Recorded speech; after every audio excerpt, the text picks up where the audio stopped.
सदगुरु कबीर साहब का मौलिक ग्रंथ बीजक, उसके बारे में थोड़ी सी चर्चा भी करूंगी और उस पद को अपन सब मिलके गाएंगे। संत सम्राट सदगुरु कबीर साहब बीजक के माध्यम से कहते हैं, बीजक एक ऐसा ग्रंथ है जैसे रामायण, भागवत, ये हमारे जो धार्मिक ग्रंथ है। तो रामायण में भगवान रामचंद्र जी का जो चरित्र वर्णन किया है, जिसका नाम रखा रामचरित्र मानस। उसमें ये नहीं है कि आप सब कुछ करते रहो, पर हम लोग तो यही किया कि रामचरित्र का पाठ करते हैं और सारे घोटाले भी करते हैं, सारे घोटाले करते हैं और रोज पाठ करते हैं, आगे आगे पाठ और पीछे पीछे सपाट। ये बहुत बड़ी बेईमानी। तो देखिए दीपावली के, मैं तो हाँ दीपावली में कहीं थी तो बहुत मिठाइयाँ बनाई, खूब दिया जलाए, खूब पटाखा छोड़े।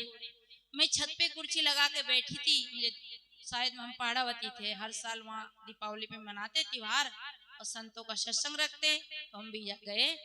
तो वहाँ हमने देखा खूब मिठाइयाँ बांटे, खूब पटाखा छोड़े। पर ईमानदारी से कहो, एक बित्ता जमीन के लिए भाई भाई को काट देता है, भाई भाई जेल में भाई को सड़ा देता है। झगड़ा कितनी बात का होता है, पूरे खेत के लिए झगड़ा नहीं होता है, कितनी सी जगह के लिए झगड़ा होता है, 4 अंगुल जगह के लिए, 4 अंगुल जगह के लिए। पिछली बार अपने मेमनपुर में कितना बड़ा झगड़ा हो गया, छोटी सी बात है नहीं।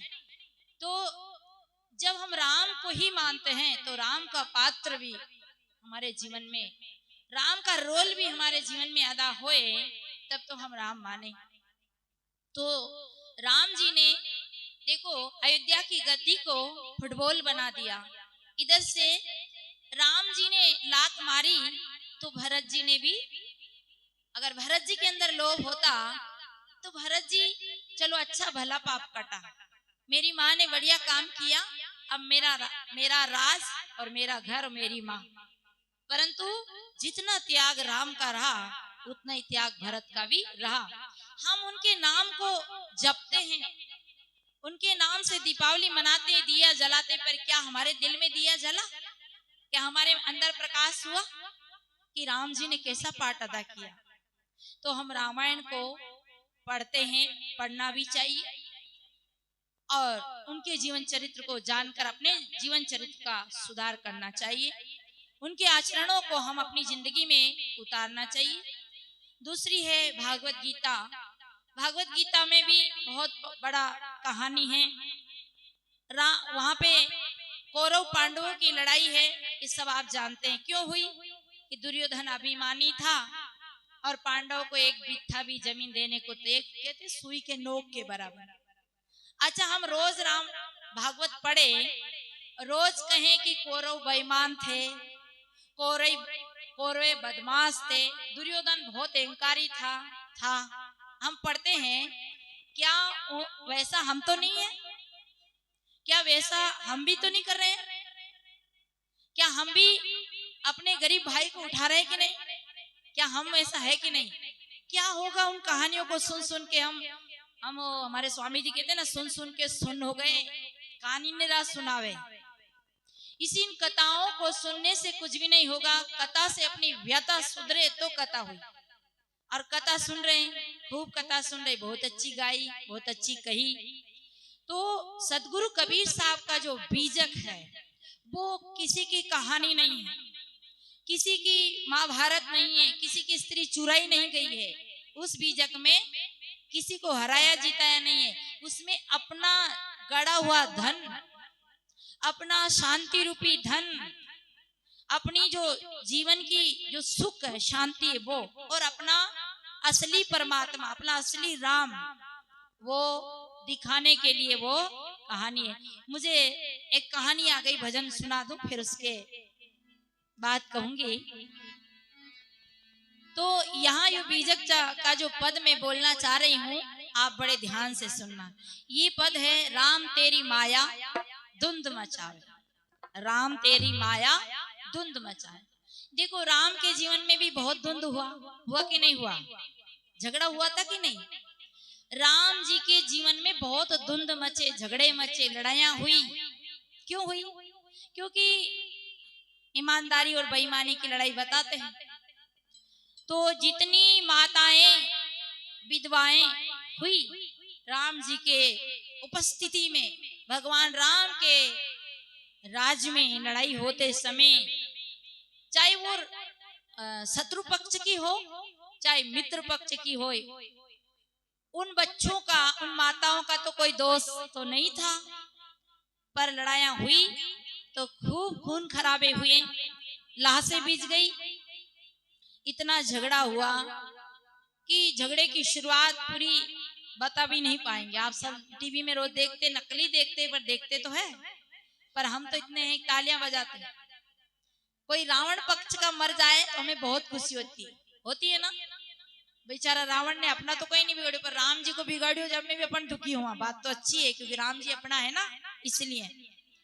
पर ये बताओ, हम बैर का संस्कार तो भर रहे हैं ना, द्वेष का संस्कार तो डाल रहे हैं ना।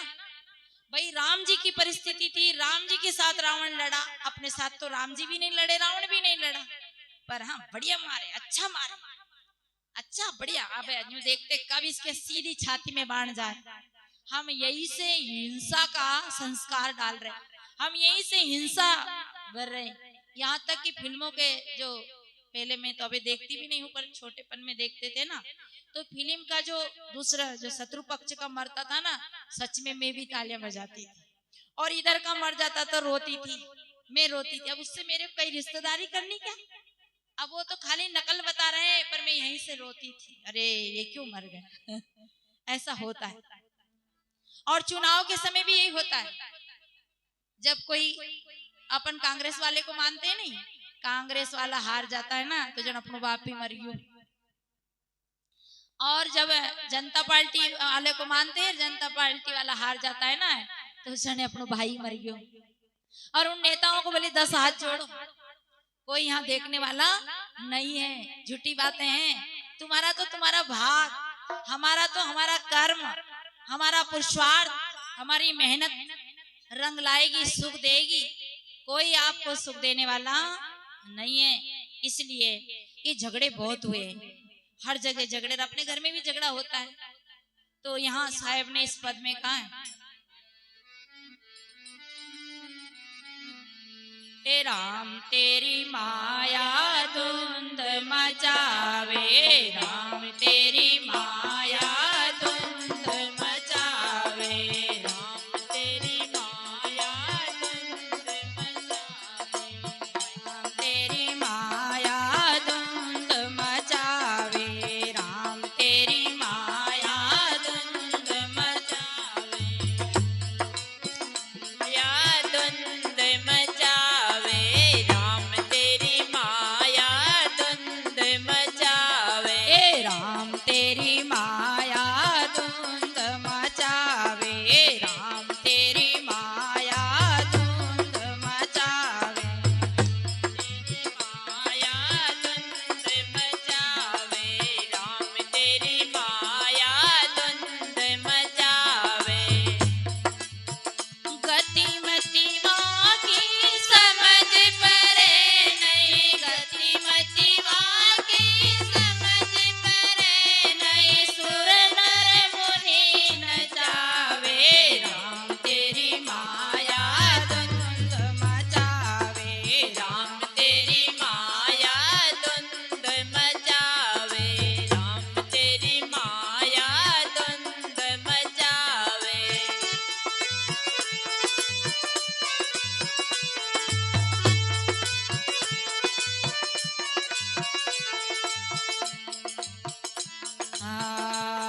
क्या से मर तेरी साख बढ़ाई, फूल अनुपम बानी, क्या से मर तेरी साख बढ़ाए, फूल अनुपम बानी, क्या से मर तेरी साख बढ़ाए, फूल अनुपम बानी।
सामने सेमला दिख रहा देख लो देख लो, इसे सेमल कहते, सेमल। तो सेमल बहुत ऊंचा होता है और उसमें फूल कैसे आते हैं, बहुत गुलाबी कलर का। कभी भी सेमल का फूल देवता को नहीं चढ़ा, पर सेमल के फूल देख करके कितना अच्छा लगता है। और फिर सेमल में फल कैसे आते हैं, केरी के जैसे हरे हरे, इतने अच्छे लगते हैं। परंतु क्या कभी सेमल का फल खाए, खाए ऊंचा हाथ कर दो तो किस किस ने खाए। मतलब उसका फूल भी नकली और फल भी नकली, फिर भी सबसे ऊंचा है, नहीं ऊंचा, सबसे ऊंचा रहता है सेमल का पेड़।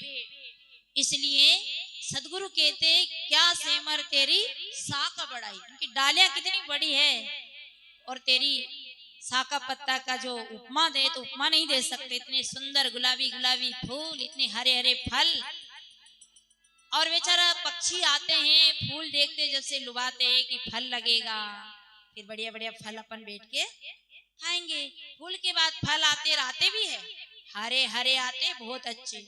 आशा लगाए बेटे बेटे बेटे, और उसमें तराड़े चल जाती है, दरार पड़ जाती है। अब तो पक्षी समझते कि अब तो रस भरा गया, और जैसे ही वो कालापन होने लगता है, पीलापन होने लगता है, तो पक्षी चोंच मारता है।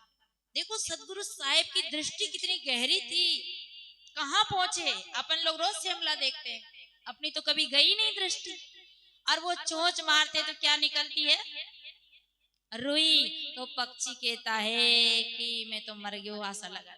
इसमें तो एक बूंद भी रस। तो आप लोग को कितनी अच्छी लगी कहानी, बढ़िया शिमला की कहानी सुनाई है ना। पर ये कभी घटाया, ऐसे ही हम आशा लगाते हैं कि बेटा बड़ा होगा और मेरा बेटा बड़ा हो जाएगा।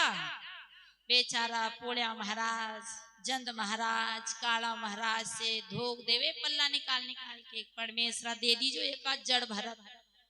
अरे नहीं होते जब कहते काणो कोचरो ही दे दे, लंगड़ो टूटो ही दे दे, आइए एक छोरी ही दे दे।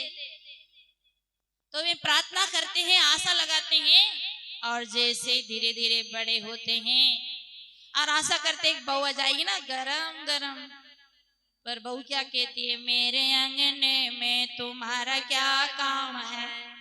घर में बहू आई तो सासू को बाहर होना पड़ता है। एक नहीं झूठी आशा उस पक्षी की तरह, पक्षी तो कम से कम पक्षी है साहब, पर हम तो इंसान है ना, और हम तो पक्षी से भी ज्यादा बेवकूफ है।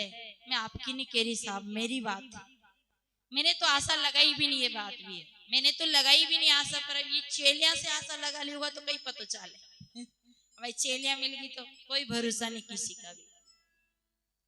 तो जैसे पक्षी सिर धुन धुन कर पछताता है, ऐसे हम भी पछताते हैं। कुछ सांझी रह जाती तो ठीक, पर अब जीवन खत्म हुआ तो जीने का ढंग आया।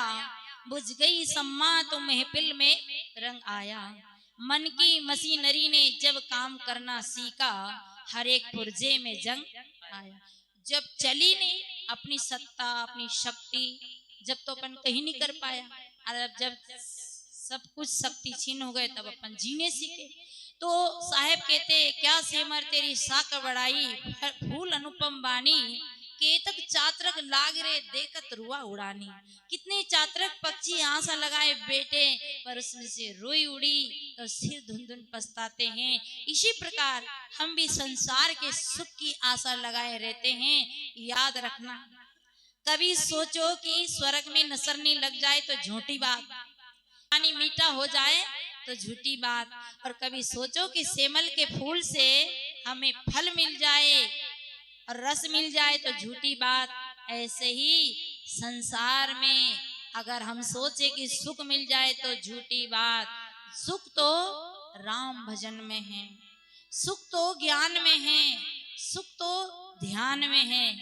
और ध्यान की तो कौन है फुर्सत साहब की, काम तो बूढ़ा टेढ़ान का है ना, साधु संता कहीं बैठे रहे धोती ओढ़ ओढ़ के ना, काम तो है नहीं, ये क्यों बैठे रहे।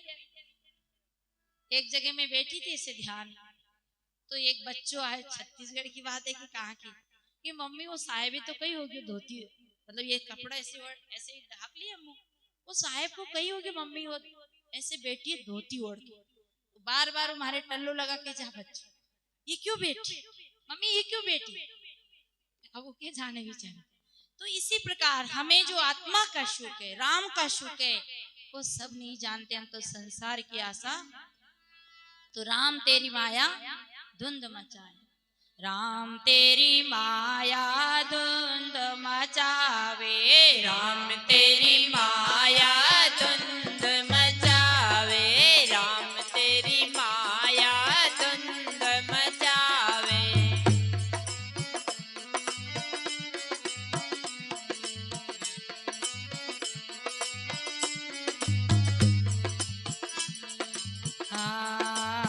क्या खजूर बढ़ाए तेरी फल कोई नहीं पाए, तेरी फल न कोई। क्या खजूर बढ़ाए तेरी फल कोई नहीं पावे,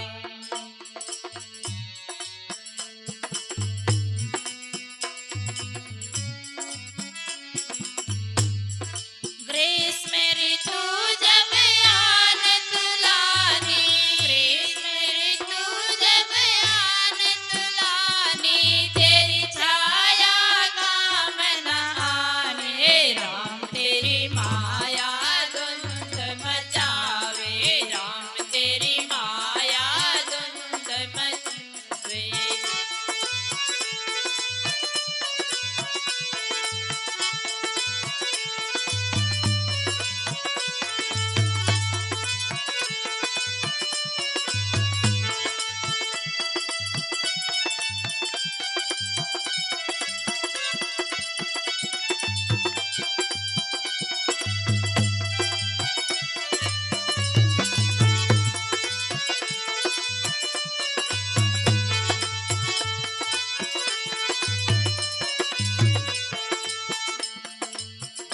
आपन चतुर और को सिकवे कनक काम निसया,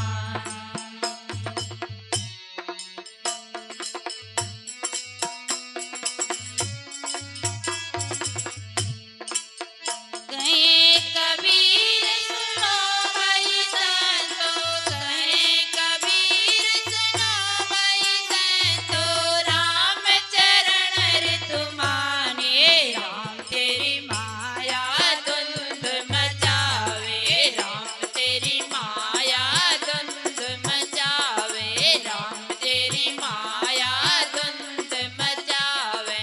गति मति वाकी समझ परे नहीं, गति मति वाकी समझ परे नहीं, सुर नर मुनि नचावे, राम तेरी माया धुंध मचावे, राम तेरी माया धुंध मचावे, राम तेरी माया धुंध मचावे, राम तेरी माया धुंध मचावे, राम तेरी माया धुंध मचावे। तो साहेब का ये पद जो है, राम तेरी माया धुंध मचा, झगड़ा मचाती है। आज सबको पता है कि भगवान राम को कितना बरस का वनवास हुआ था, 14 बरस, कम का तो नहीं हुआ, 14 बरस का। और 14 बरस के वनवास में राम ने बहुत कष्ट उठाया, ये हम रामायण के माध्यम से समझते हैं। और हम सब भी 14 वर्ष का वनवास भोग रहे हैं।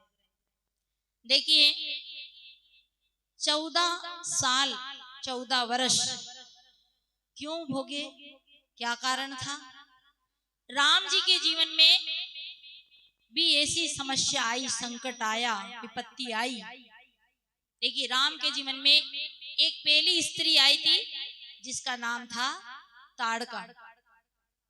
देखा टीवी में आप लोग, जिसका नाम था ताड़का। तो राम जी ने किसको मारा? ताड़का को मारा कि जिलाया था? मार दिया था। जब वो विद्यार्थी समय था उनका, तभी ताड़का आई थी और ताड़का को उन्होंने मार दिया था। राम कौन है, भरत कौन है और लक्ष्मण कौन है और शत्रुघ्न कौन है? राम है ज्ञान, विवेक है लक्ष्मण और विचार है शत्रुघ्न और वैराग है भरत। वो वहां भी थे, वो आपके पास भी है। जिसके अंदर ज्ञान है वो राम है, जिसके अंदर विवेक है और लक्ष्मण है, और जिसके अंदर विचार है वो शत्रुघ्न है, और जिसके अंदर भरत जैसे गुण है वो भरत है। कैसे? देखिए, राम के जीवन में एक स्त्री आई, भरत के जीवन में कोई स्त्री नहीं थी। लक्ष्मण जी के जीवन में एक स्त्री आई जिसका नाम सबको याद है, और शत्रुघ्न जी के जीवन में भी एक स्त्री आई, उसका नाम याद है आप लोगों को? आप लोग बताएंगे, टीवी देखते हैं?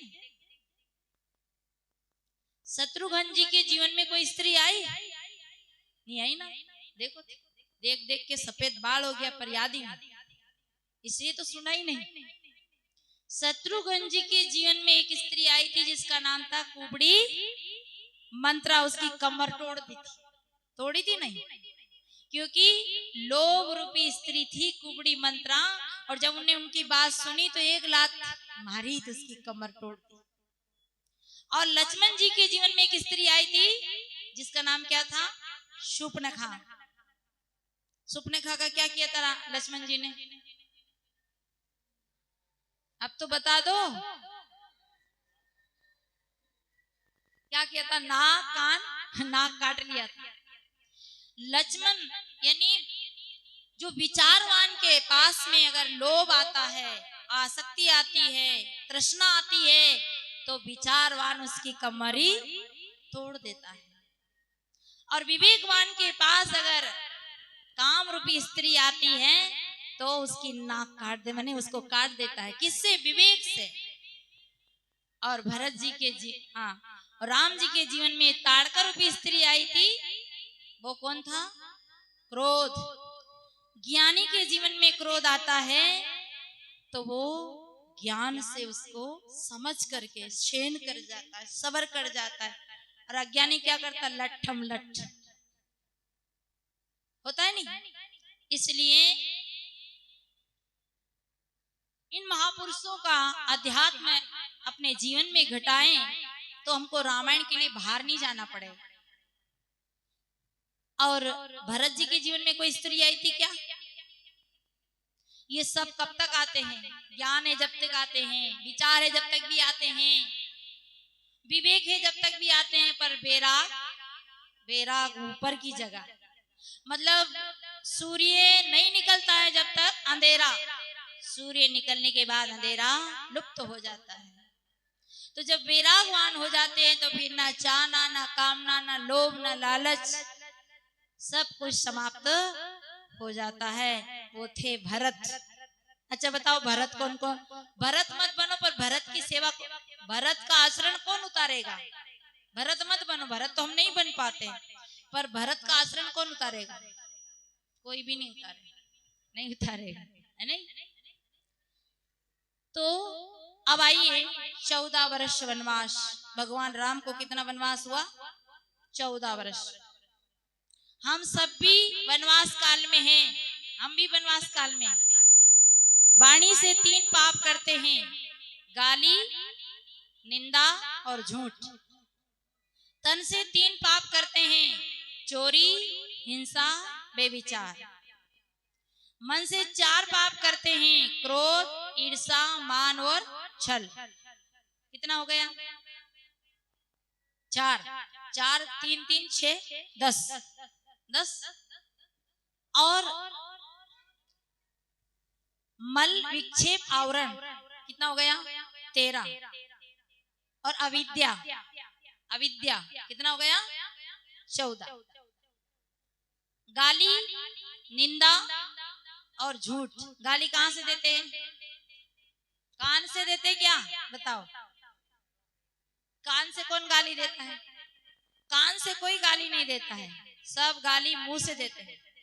कान से कोई झूठ नहीं बोलता है, सब झूठ मुंह से बोलते हैं। आप लोग नहीं बोलते होंगे, वो तो मैं बात आ गया इसलिए कर, आप तो सब सत्यवादी। आप कोई झूठ, गाली हम वाणी से, झूठ हम वाणी से, ये 3 पाप हम वाणी से करते हैं। चोरी तन से, हिंसा तन से, अरबी विचार तन से। 6 क्रोध, क्रोध कहाँ आता है, कान में कि नाक में? बताओ बड़े बड़े ज्ञानी, आंख में आता है क्या क्रोध? क्रोध मन में आता पहले, क्रोध का खजाना भीतर है, क्योंकि हमारी सूक्ष्म इंद्रियां है ना, चित्त मन बुद्धि। क्रोध मन में आता है, ईर्ष्या मन में आती है, दूसरा को देख के जलना, दूसरा क्यों बढ़ रहा है। तो क्रोध ईर्ष्या मान, हम इतने बड़े हैं, क्रोध ईर्ष्या मान और छल, छल हम मन से करते हैं। और रामायण में क्या कहा, निर्मल मन जन सोई मोय पावा, मोय कपट चले छिद्र न भावा।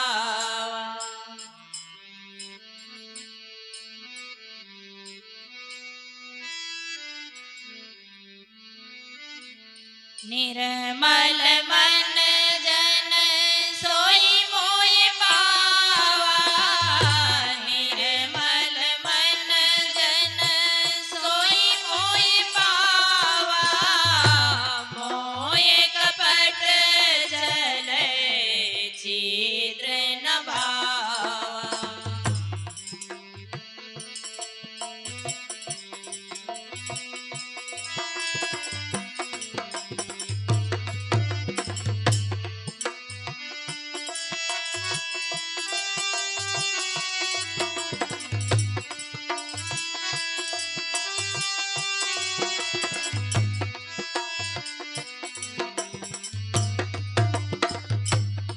तो मन में कपट आता है, छल आता है, तो ये 4 दोष हमारे मन से होते हैं। मैं विश्लेषण नहीं कर रही हूँ, ये कितने हो गए, 10। और तीसरा क्या है, तीसरा मल विक्षेप आवरण। मल क्या है, विषयों में आसक्ति।